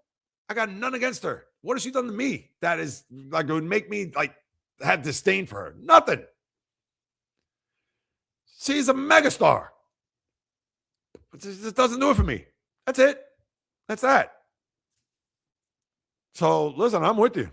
And a lot of these, and no offense to the, what's the girl's name? The Sabrina Carpenters of the world and the Olivia Rodrigos and the Bruno Marses. And hey, they're successful. Have at it. Do you? I get it. Sorry. And I'm not bumping that music in my car either. Oh, I see an old name that I haven't seen in a while. Oh, my goodness. But let's agree to disagree. If you were next to me, I would shake your hand. We don't have to see how that. No, of course. That's what it's all about. As long as the love is in the room, that's it. And hopefully one day, we'll all be in the same room. I know my nose is itching. It's bothering me here. I don't know. Do I have something? Is there maybe somebody thinking about me? I don't know. Adam Dooley. I go way back with this guy. I don't know if he's still on with us. Having a blast watching and listening today. Only co-part of the show. Keep it up, brother. Cheers. Adam Dooley is a former co-worker. I go back to the late 1980s. Lives out in LA. Lives out in your neck of the woods, Bio. Shout out to Adam. Shout out to his lovely wife, Doreen, who I didn't work with her, but worked in the same facility. Shout out to her. Marquise, Detroit. I don't know if you're still with us, but shout out to you. J-Rod, like I always say, just because we can't see eye to eye don't mean I can't respect it. That's it. I mean, the sun still came up today, even after Bad Bunny performance. Okay, people, life goes on. We have a whole year to complain about. That's it. And right, watch it be the K-pop demon hunters or whatever. And if it is, again, I'm not going to hate on them. I'm not going to hate on their whatever. I mean, who knows? I just, it's just crazy what people will do to just put out hate. And it just, come on.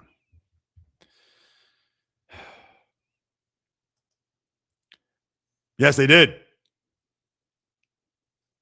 Yes, I know. Bio, UCLA with Michigan women's basketball. Yeah, I don't know if you follow the women's game. And I don't follow the women's. I know I should and be more on top of it. But I do not. I know. Bad job on my part. So people could get at me if they want. Bio, Mara, the transfer from UCLA monster game, career high in points. Oh, okay. Yeah, I haven't followed the women's game. Yes, this Saturday. I did see that. By 35. All right. I started watching Run Nation, New Sports Combat on Kick to overcome the sports dead zone. New Sports Combat. What is that? Is that like a hybrid UFC, kickboxing? Run Nation. I'm thinking it's a running channel. If that's it, then I'll start watching that.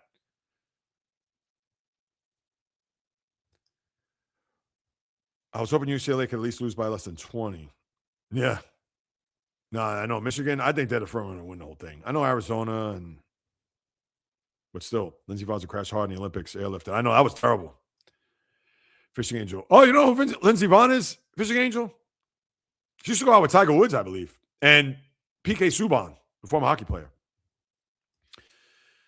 Michigan basketball, go time. Purdue. Oh, at Duke? Oh, okay. At Duke. I didn't realize they played him that late in the season. Interesting. Yeah, no, she really crashed big time. 26-12. All right. Oh, women's hockey's on right now? Oh, the Olympics though, right? J-Rod?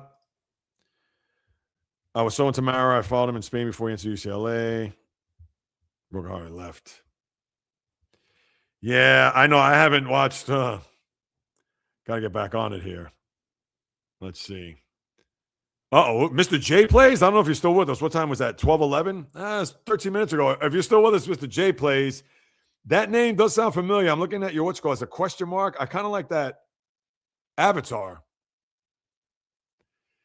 I do remember. Oh, look who's there. Casual gamer. What is going on?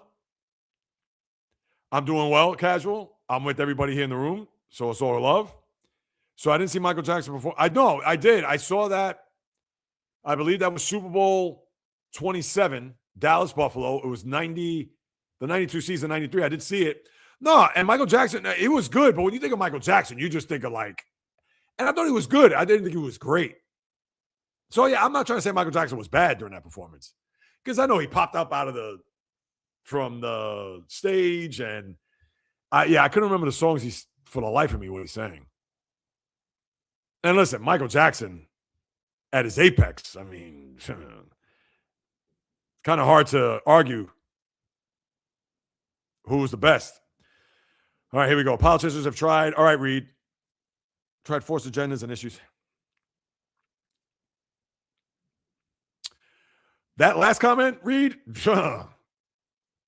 you are spot on. That, I give it to you 1,000%. For that, I give you props. Yeah, they just want to get involved in sports. They want to get involved, and I'll use this as an example. All right, and this is safe. When Congress tried to get into the whole steroid thing, I mean, seriously, do we really have to go there? And Rafael Palmeiro looking like a fool. I did not use steroids. I mean, but right, when they try to get their foot involved and try to stick their nose into the sports world, it's like, stay away. We don't need you here. There's no need for you to be around. Adios. Scram. Yeah. How about making sure that we get our house in order, meaning this country in order, instead of, I'm not going there. But yeah, that last comment I like. No, what you said too, as far as try to force agendas, you're absolutely right on that too. The last one really just sticks out for me. I haven't watched Super Bowl halftime in 10 years, if not longer. I'm a rock and blues and Southern rock fan. I hear you, Robert. I get you. And that's all good. If you're still with us, 1219. Oh, you should still be around, I hope. Rob, so 10 years longer. So that's what? This is Super Bowl 60. Did you watch the Coldplay one? If not longer. Coldplay had, Beyonce was in that. Coldplay was okay. I remember Super Bowl 40 20 years ago was the Rolling Stones. Yeah, and they're not going to really have blues or Southern rock. Because a lot of the great Southern rock bands, whether it's Leonard Skinner or the Allman Brothers, I mean, a lot of those guys aren't around. But I hear you. Yo, I'm James. I'm good. How are you? Oh, I appreciate that, man. Thinking of me. Thanks, man. I appreciate you hopping on board. What's this? Thanks for your support. I have 7. Oh, really? No way. Is that right? You got 41 more subs from a K-pop Demon Hunter short? Good for you, man. Hey, keep grinding. This YouTube stuff is not for the weak. Good for you. Uh-oh, Reed Dion. Bare knuckle fighting has become popular again. There was what's the name of it? I got to watch it too. Anybody know who Billy Corbin is? The independent filmmaker. He's documentarian more so. He directed a film called Cocaine Cowboys. He did The U for ESPN. He also did Broke, which was very good. If you could find that. He also did Screwball, which I want to watch. That's the whole A-Rod, the biogenesis. As I use the word bio. There's only one bio in this room. The biogenesis in Florida with, what's the guy's name? Not Victor Conti. He was Balco.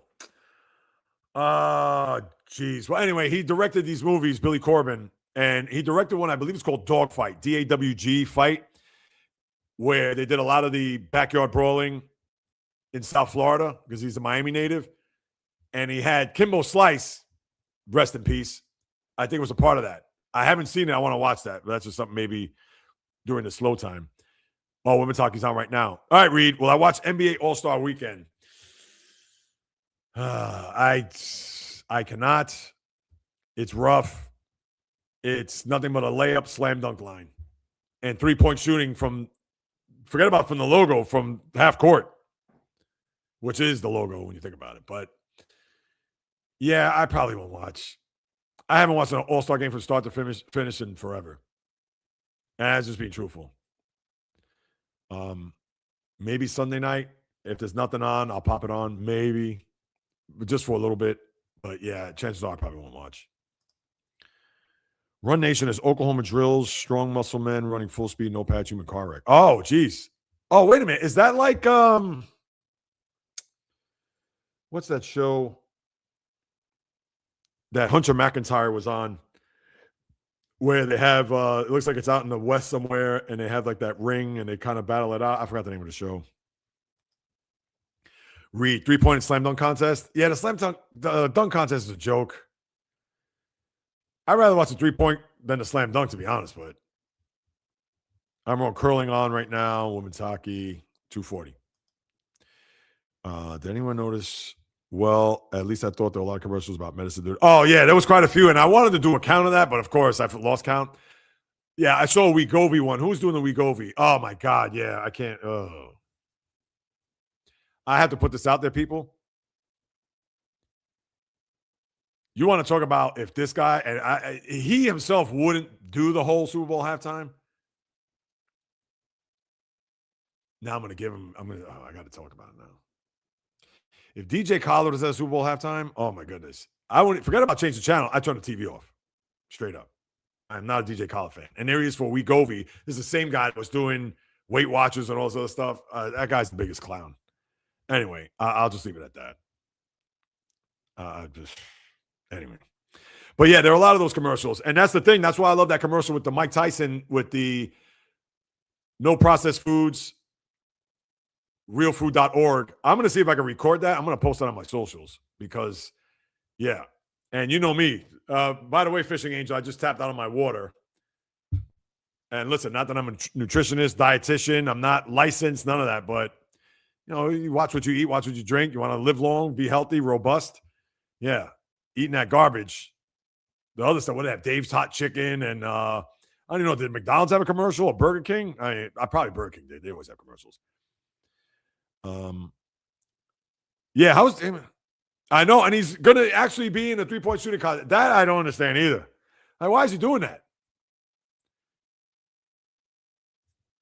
I know he tore his Achilles first in the playoffs last year. Yeah, I don't know. If I'm the Trailblazers, I wouldn't like that. And not to say he could tear an Achilles going from one station to the next shooting threes, but you know what, Reed? I'm with you on that. That's not, you know what that's equivalent to? I hate to say it. And I know the first year he won the slam dunk competition, he was in the league with the Sixers, and then the next 2 years he was in the G League. But Mac McClung, that's another one. And he's not doing it this year, as you know. I'm sure you know. And I like McClung. He was a Georgetown guy before he went to Texas Tech, and I love Georgetown. But come on. Thankfully, he won as a member of the Sixers, and that's the only reason why he came back. But yeah, that's like having a guy in the G League beat in a dunk competition. Like what? The guy's not even on an NBA roster. You're going to put him on, and this guy had an Achilles injury. Now he's going to be. And I understand he's Damian Lillard. It's not. Yeah, I mean, call me old school. I don't know, but yeah, I don't like that either. Good one, Reed. I like that. Yes, sir. And 5K views. Good for you, on James. Oh, did you really? I appreciate you. I gotta go back and watch that. When did you release that? Wow, that's crazy. Good for you, man. Good for you. I was watching Pinocchio yesterday with my 8-year-old daughter during the Super Bowl. No, I hear that. Good for you, Bio. Hey, listen. Good for you. Hey, you didn't miss much. So, as I'm sure you know by now. But no, that's nice. Good for you, man. I would love if they had Blackberry Smoke or Marcus King as halftime show. Billy Strings, the great bluegrass performer. I can see that. And you know what? Hey, if they played some blues, I'm down for that. Bringing some of the, but I understand it's not going to move the needle. That's the thing. Obviously, Kendrick Lamar, Bad Bunny. I understand Taylor Swift, but she hasn't performed at the Super Bowl halftime. Those artists are going to move the needle. And yeah, I mean, it's sadly, that's the NFL in the direction that they're going. I mean, yeah. I'm with you, Rob. I understand. Just want to say hi. Keep grinning too. Thanks, Unc. Without a doubt. Oh, I see you, Reed. Hold on. I was 8. Still remember the episode of In Living Color for the halftime show. Oh, that's right. I remember that when they did a halftime show. Yes. Wait, that was what year was that? That must have been the 96 Super Bowl. Green Bay, New England? Because Fox got the game. Fox first got the NFC package in 94. That Super Bowl was on ABC. That was Michaels. The next year was NBC because that was Steelers Cowboys. That was Emberg. And then Fox had it that year. I do vaguely remember that. Wait, you said you were 8J? But wait, you're 42. So maybe 92? No, Fox got the package in 94. Interesting. But I remember them doing a halftime show. You're right about that. Did he get signed by the Bulls? I didn't even know that. Good for you, Reed. I wasn't on top of that. Saturday was an alien kissing a human short. All right, I'm going to watch that. I'll like it and I'll comment on it too. Saturday. All right. Val B. Your neck of the woods was crazy yesterday, right? Or not too far because the game was in Santa Clara. 2 people walking and shows your name. Shows my name on a shirt? Oh, I definitely got to watch that then. J-Rod 92. Let me think. In Living Color was on Fox, though. Oh, I know what they did. They showed it. No, right. You're right about that. Whatever the 92, was that the Michael Jackson one or maybe the one before? Yeah, they did their own halftime show separately. I thought that, I misunderstood you. My apologies. I thought that you were saying that In Living Color was the halftime show during the Fox broadcast. Yes, they did have their own halftime show, and kudos to them. And that was before the halftime show was even anything big. But right, excellent call on that, Jay. An Indian couple? Oh, man, I got to watch this. Men on Films, yes. From India. Wait a minute. And they had a shirt with my name on it? No. Was that AI? Oh, my God. Wait, I got to check did my subscribers go up? That'd be awesome if it did. I don't think it did. Let me see.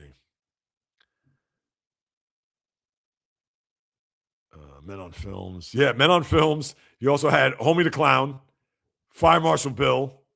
Was it Fire Marshal Bill. And then you had, what was Jamie Foxx's character? Oh, man, I can't remember. Nah, Living Color was great. Yeah, as J-Rod says. Absolutely. Oh, you watched the Olympics there, Val. What do you think? Thoughts? Yep, Fire Marshal Bill. Of course, Val showing love to everybody in the room. I love it. Yes, Reed. The Living Colors was excellent. I agree.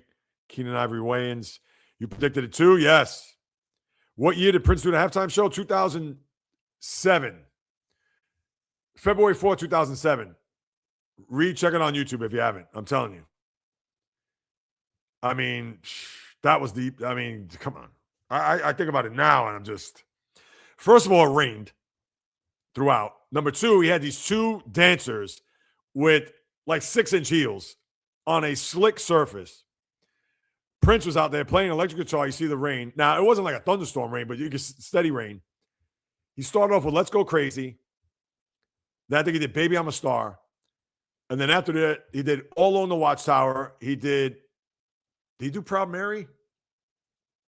I think he did Proud Mary, and then he did The Best of You by Foo Fighters. Before going into, geez, what did he do? I know he ended with Purple Rain, but I mean, come on. Jeez.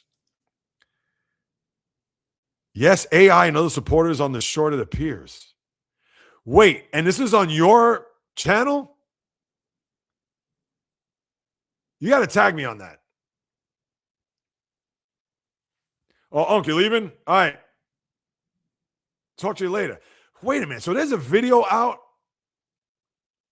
of an Indian couple, and it's on your channel. All right. You put it out Saturday. I can't wait to see it. That is going to be bananas. Think about this. AI.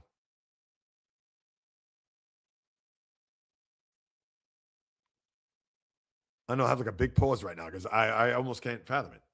Wow. We need to get you to 2K. Oh, Unc James, please. And if anything, I will definitely. Yeah, I don't know. I got to check to see how many people.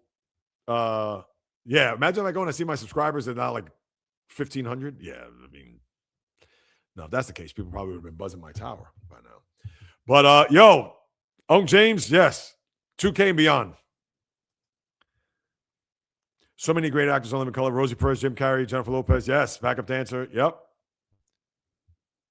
Also, the other girl, wasn't the other girl that's on the other dancer on the Fly Girls? Doesn't she do the Dancing with the Stars? Isn't she a judge on that? I forgot her name. Carrie. I think Carrie Ann Moss. And it's not her. That's the actress, of course. Yeah, please tag me on that. I got to see this. Crazy. Giants Ravens Super Bowl was on my birthday that year. Yes, this game reminded me a lot of that game. Yeah, because their defense was dominant. And to think they would have had that game would have had another touchdown, but they called it back on the holding. Kenneth Walker, what are you in with 135 yards? And that last touchdown that was called back, wasn't that like 60 yards? You could have had almost 200 yards. Bananas. All right, guys. So before I sign off, I'm curious. So that was your podcast, and then the questions after. Got to get your thoughts before I sign off here. Because I'm doing this little test run where I get to do my podcast, but then on top of that, I'll go through all the comments and stuff afterwards, and then close it out just like a Wednesday live stream. And of course, Wednesday, I go back to the usual, pick out topics, whatever, talk about it. I'll go through the comments while it's happening. Where here, I do the podcast part first, and then secondly, take care of the comments, questions, etc. So, you just tagged me? Bet. J-Rod, you're out. Appreciate you and Fishing Angel. Shout out to both of you as always. You know that. Love your participation. Love you guys. Everybody that's here, I got mad love for everybody. And Unc James, thanks again for tagging me on that. Yeah, I can't wait to peep that. Fishing Angel, yes. You speak 4 languages. I can't believe that. That's so cool. So look at that. You know more Spanish than I do. Oh, my God. What does that say about me? Jeez. Bad job on my part. South Korea in the house. All right, I'm going to call you Double A. How about that? Welcome, South Korea. Thanks for hopping on board. Great show as always. Thank you. Fishing Angel, you know that. Yeah, I wonder where Orange is at. Orange, the Pokemon. And there was another Seahawk fan that was out here. I'm surprised they didn't hop on board today. Shout out to Brent, north of the border. Shout out to James D, a.k.a. JD, a.k.a. Zip Drive 23, who some of our other regulars that are on here or haven't been on. I know I got my diehards here today, as always. Appreciate you guys. You know that. Of course, Bio. Much love. Minnesota Fats. And Minnesota Fats is in Brooklyn. Minnesota Fats, you still here with us?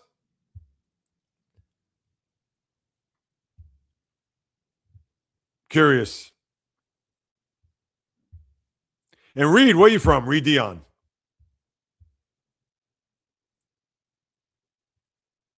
I know as I wind this down.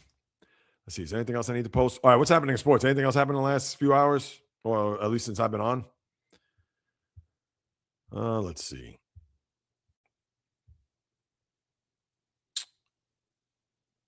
Yeah, what's up with this? Yeah, this is a crazy story. Did you hear about this Falcon player, James Pierce? Now, I believe he was a rookie, wasn't he not? He allegedly crashed his vehicle into one that was driven by a WNBA player, Rukia Jackson. I don't know what team she plays on. Let me see. Oh, she's on a LA Sparks. But not only that, he hit a car multiple times and then struck a police officer, all while trying to resist arrest. 5 felony charges, aggravated battery. I mean, come on. What is happening with these guys? How are these guys out here just, I don't know. I get it. Everybody's different and, people tick different ways. Yep, Seahawks Rams favored in wide open Super Bowl 61 field. Why Drake May Patriots could build a dynasty despite rough Super Bowl loss. They better get better receivers and a better offensive line. That's for damn sure. Oh, that was a 6-player trade. This Caleb Durbin. Yeah, I didn't mention that on the baseball segment because, I understand he was third in the Rookie of the Year. Traded in Devin Williams deal. Yeah. Yeah, that's looking like that's it for sports.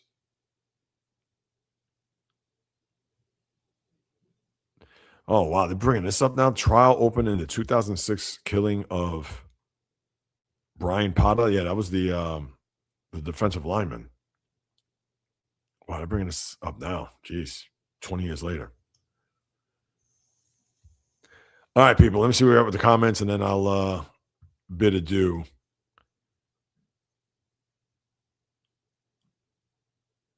Oh, you're here from Minnesota. All right, I have a quick question for you.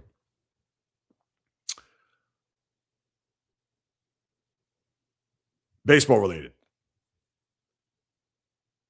The Mets. How many games do you go to a year? I'm curious. Because I know you live in Brooklyn. Oh, is that right? Look at this. Val was always on the scoop. I got you, Double A. Give me a second. We're sad to learn the passing of former Washington All-Pro and Super Bowl. Yeah, Barry Wilburn. Yeah, wasn't he a Barry Wilburn? Was he the defensive back?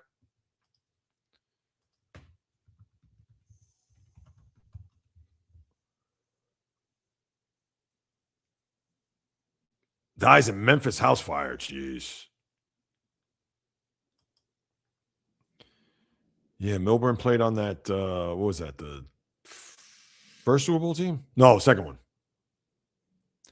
Yep, I know Barry. Yep, the defensive back, 8 years. Yeah, no, absolutely. Damn, just terrible story.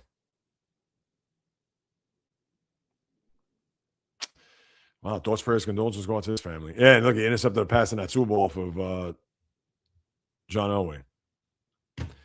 Yep. Thanks, Val, for that. I appreciate that.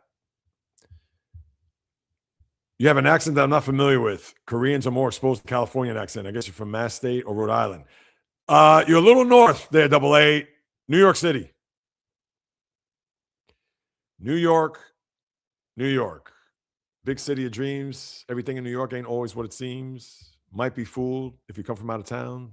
Down by law, no more way around. Too much, too many people, too much. That's bad. That's an old hip-hop song. All right.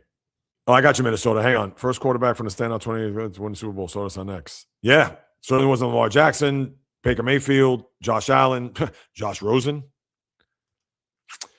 Yes, Val. Good one.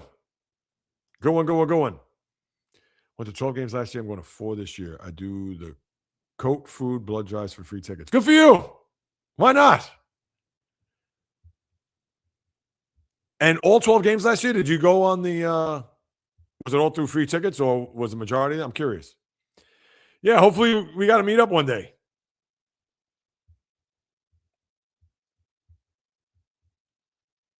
We got to meet up. And look at that. It's so funny how you came out before and you said that, and obviously these are things I get to know about you guys and gals. Look, Fishing Angel speaks 4 languages. I didn't realize you were Asian. I never pay for tickets. I love it. I know they're too much. Yeah, it's funny. I'll share this with you real quick, and then I'll start to land this plane because it's almost 1 o'clock. I haven't eaten, and I know I've been talking since 9:45, so I'm going 3 hours. I could keep going forever, as you guys know. And obviously, I'm going to have in 3 weeks my podcast anniversary, so keep that in mind. Yeah, I have credentials for Major League Baseball, and yeah, I got to reach out to them because I hope to get to go to a few games this year. Both Mets, Yankees. I would love to get in those buildings. Hopefully, they look at a guy like me and they'll say, all right, we'll give him a trial run or a shot, whatever, because I understand. Newspaper print is going by the wayside, but here in New York, obviously, the media capital of the world, they have their tried and true baseball guys or even some of the national guys that are going to come in. And here I am, just a podcast host, although once upon a time, when I got these credentials, it was through a former internet radio station called Blog Talk Radio. And still have them. But yeah, I hope to get into some games this year, to get credentialed, to get the interviews, to report, do all those things. So yeah, fingers crossed, people, to see if I could do that. And even to go elsewhere, because the good thing is that it's not even just for New York. If I wanted to go to Miami or Philadelphia or Washington to go to a game, I could apply for credentials, but it's whether or not I'm going to get them. So just thought I'd throw that out there just to keep me in your well wishes. All right, Val, what you got? I thought USA did well in ice skating. Yeah, they actually won a gold for team, I believe. Winter Olympics have Iran, Israel. I saw athletes from there, which I thought was interesting. Yes. No Russian, though, as you all know. IOC banned them because of what's going on in that part of the world. Juan, what is up? Thanks for hopping on board. I'm going to sign off in the next few minutes, but I appreciate you hopping on board. How's it going? How's things in BK? Is the snow melting? Oh, what a mess. I know the snow, it seems like it's melted. It's starting to go away, but this storm that came 15 days ago, I mean, And listen, I'm not trying to rush time. You know me. Let time. Salute to you, Juan. Thank you so much. And Reed. Thank you, man. And listen, I hope you subscribe because I'm going to do a Wednesday live stream, which I do every Wednesday, 12 p.m. I do a podcast pregame, which I'm probably going to do even still every Monday and Thursday before my podcast. But now since I'm putting my podcast live just like today, yeah, please. The more the merrier. And what part of the country or world are you from? I'm curious. Not yet. Still cold. I know. Yeah, the temperature is supposed to get in the 40s by later in the week. As I pull up the weather app. Right now it's 26, which that's actually balmy. I know Friday night, it was 5 degrees with a wind chill 13, which I know for some people, I'm sure for whatchamacallit, for J-Rod and Fishing Angel, that's like summer. Yeah, it's 26 feels like 26. That's actually warm for today. But yeah, 37, 33, 33. So it's going to break. Wednesday, it's going to get over freezing. And it's still over freezing at 33, of course. And then in the 40s by the weekend. And then low 40s next week. All right, bring it on. So we shall see. Oh, you're from Illinois. Nice. Are you near Chicago? Just out of curiosity. And Reed, yeah, man, welcome. Welcome aboard. Jay, remember I was close to Super Bowl prediction? 30 points. Yeah, you did say that. I picked 27-16. That was my final. Almost. Yeah, almost. Get close. Minus 28. Oh, geez. Yeah, that's brutal. I didn't join. That's all right, Val. Hey, anytime you hop on board, it's all good. Northwest of Chicago. All right. So I take it you're a Bear fan? Bears, Bulls. I don't know if you're Northwest. I know Wrigley is northeast, right? Because south side is White Sox. But Fishing Angel, you got? People need to stop. People need to stop being so judgmental. That's why our world is the way it is. Yes. Agreed. So yes, absolutely. So you're fans of all those Cubs too, or White Sox? No, Fishing Angel, I agree. And that's the part. Everybody's judgmental. Everybody's like, oh, well, because you don't like what I like, you're a bad person. What? You know, it's yeah. Cubs should have a big year this year. No, Gonzalez had a great game last night. Those pass defenses that he had, I mean, terrific. Yeah, if I had to pick best corner right now, is he the guy? I don't think he is the best corner. It's got to be Patrick Surtain. Gonzalez is in the top 3, I would say. Surtain, I think, is 1, though. Saves touchdowns, yeah. Absolutely.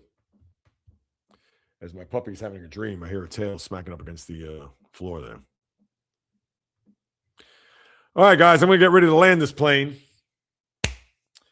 I appreciate all your comments. I appreciate you taking the time out. All that, you already know. No, he's actually drafted. I'll whisper this, by Ohio State. What is it, that 3rd or 4th year maybe? So, no, he's been around for a minute. Yeah, so I'll whatever last minute comments, I'll be sure to acknowledge, but I'll start to wrap it up. That'll do it, my good people. My first live podcast episode in the books. One more time, I thank you so much for stopping by, carving out precious time out of your day to listen and watch what I have to say about what's happening in the wonderful world of sports. And as always, if you haven't done so, please subscribe to the channel. Not only that, throw me a few stars, write a review when it comes to Apple, Spotify, if you happen to listen to your podcast as opposed to watching them. But again, here on the channel, if you haven't subscribed, this is true sports talk, real sports talk. None of this clickbait, rage bait nonsense. I can promise you that. This is made by a lifelong sports fan, passionate sports fan, for you guys and gals and sports fans. So again, hit that subscribe button, pass it on to those who you think or know that they're a good sports fan, great sports fan, the diehard, the casual, the kook like yours truly, and everybody else that's been here in the chat room throughout. Lord knows I appreciate you all. And if you have any questions, comments, suggestions, you can hit me up on any of my social media accounts. Of course, the YouTube channel at JAYREELZ, on Instagram, TikTok, Facebook, the JAYREELZ Podcast. Also, JAYREELZ on Instagram. Twitter, JAYREELZ1, just the number. Twitch, JAYREELZ1, just the number. The old-fashioned way, the JAYREELZ Podcast at gmail.com.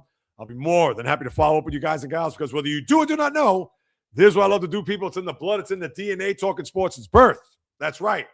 Because where else are you going to get everything that I discussed throughout the course of these 2 hours, or even more so throughout the bulk of the podcast hour, with nothing but passion, fire, energy, fury, with my thoughts, opinions, critiques, praise, analysis, feelings on anything and everything that happens on the world of the diamond, ice, gridiron, hardwood, golf course, racetrack, tennis court, boxing ring, octagon, you name it.